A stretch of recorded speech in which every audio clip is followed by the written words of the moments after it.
Bonjour à tous et bienvenue pour une nouvelle vidéo sur notre chaîne.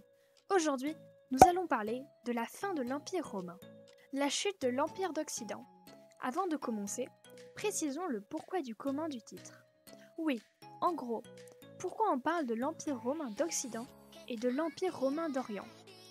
Au IIIe siècle après Jean-Claude, après Jésus-Christ, l'Empire était en danger.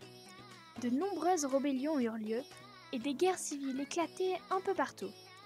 Pendant une période de près de 50 ans, au moins 8 empereurs furent assassinés, souvent par leurs troupes, jusqu'à l'arrivée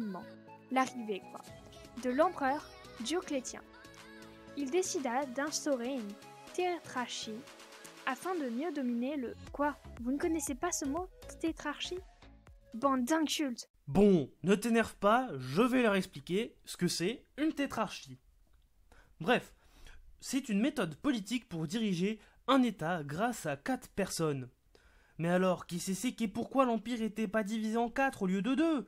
Eh bien, techniquement, chacune des parties était divisée elle-même en 2. Donc ça fait 2 plus 2, 4.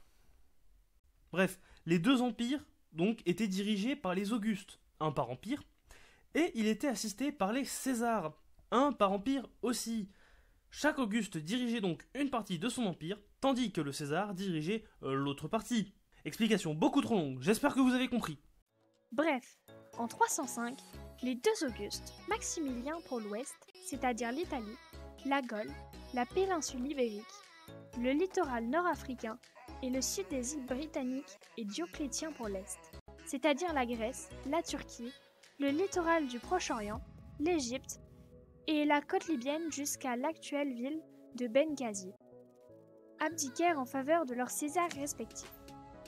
La tétrarchie fut maintenant pendant quelques temps, mais alors que dans l'Est, la coexistence du César et de l'Auguste se passait sans trop de problèmes. Du côté de l'Ouest, de nombreux conflits apparurent, opposant différents régents et menant à la suppression de la tétrarchie qui permettait à l'Empire de résister aux assauts de barbares.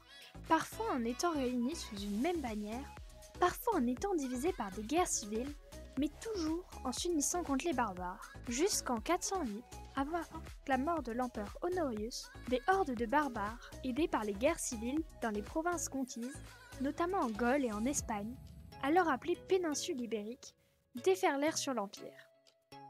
Les Wisigoths, les Vandales, les Francs ou encore les Ostrogoths envahirent une grande partie de l'Empire romain d'Occident.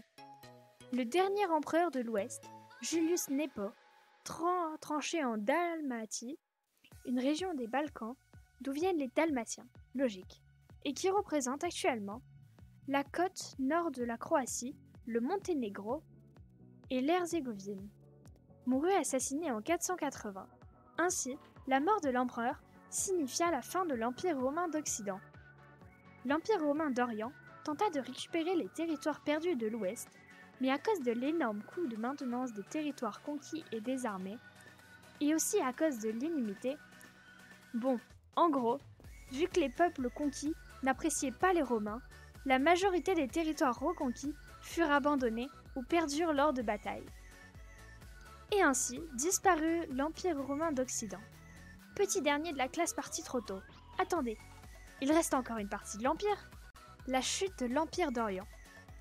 Après la disparition de l'Empire romain de l'Ouest, ça ne servait plus à rien de s'appeler Empire romain d'Orient. Ainsi, elle fut renommée Empire byzantin. Son histoire fut assez très peu tranquille à partir de la chute de Rome et de l'Empire romain à l'Ouest. Ses territoires en Afrique et au Proche-Orient furent perdus, ainsi que ses reconquêtes à l'Ouest. Puis, vers le 7e siècle, l'Empire refonde ses bases et se remet à conquérir les territoires au nord de la Grèce et au Proche-Orient et à continuer à s'étendre. Face aux menaces des invasions et des guerres civiles, l'Empire se transforme une nouvelle fois jusqu'à sa désintégration en 1204 avec la chute de sa capitale Constantinople lors de la 4e croisade. Malgré cette cuisante défaite, il renaîtra de ses cendres tel un phénix en 1268, très affaibli, pour de nouveau disparaître en 1453 avec une nouvelle fois la chute de Constantinople à cause des invasions ottomanes et de la concurrence économique des républiques italiennes de Gênes et de Venise.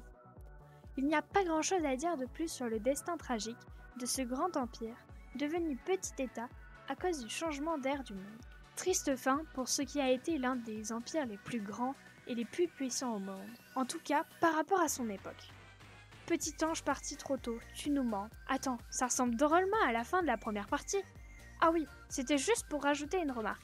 C'est fou ce que l'histoire de l'Empire romain a été répétitive. Merci à tous et à toutes évidemment d'avoir regardé cette vidéo. Si elle vous a plu, n'hésitez pas à laisser un like, à vous abonner et à activer la cloche, partager la vidéo à vos amis et à votre famille, ainsi qu'à laisser un petit ou un gros commentaire. Si vous voulez, vous pouvez rejoindre notre Discord, le lien est dans la description. Sur ce, je vous souhaite une bonne journée et à bientôt pour une nouvelle vidéo.